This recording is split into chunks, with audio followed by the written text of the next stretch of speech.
Hey everyone, it's that math magician. On this video, we're going to take another look at angles, but this time we're going to figure out all the different types of angles that we have. So let's jump right into this example video, and hopefully at the end of this video, you'll know the 5 different types of angles needed for geometry. So here we go. We're going to start with our first angle, and that is the right angle. The right angle is 90 degrees. You see it forms that L shape there. So whenever you see an angle that is an L, that is 90 degrees. We call that a right angle. We also denote that by drawing a little box there, right where the angle is. If you see that box in a triangle, a square, any shape really, that means that that angle is 90 degrees. Now let's say you come across an angle that looks a little smaller than that angle. We would call that an acute angle.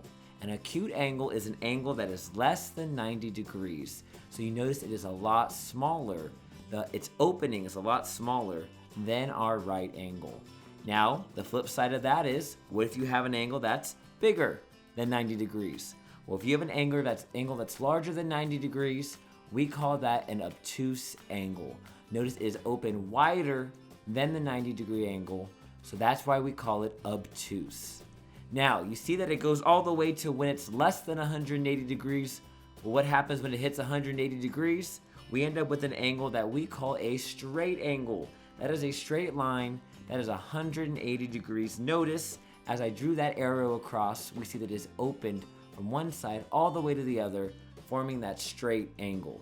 Notice that that straight line is really just made up of 2 right angles, right? Each right angle is 90 degrees. It takes 2 right angles to make a straight line. So that's our straight line, our straight angle. Our final angle that we're going to learn on this video is what we call our full rotation, which is our circular angle. Notice that as I draw that arrow, I start there, I go all the way around, and I create my circular angle. That is 360 degrees. Again, looking at that circular angle there, we notice that it's made up of 2 straight angles. Each straight angle is 180, so 180 plus 180 gives you 360 degrees.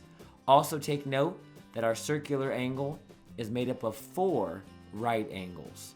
So 4 times 90, that will also get you 360 degrees. So I hope that this helps explain to you the 5 different types of angles that we'll see in our geometry course. And I hope that this was a little helpful for you to understand what those differences are. It's that math magician, and I'll see you on the next video.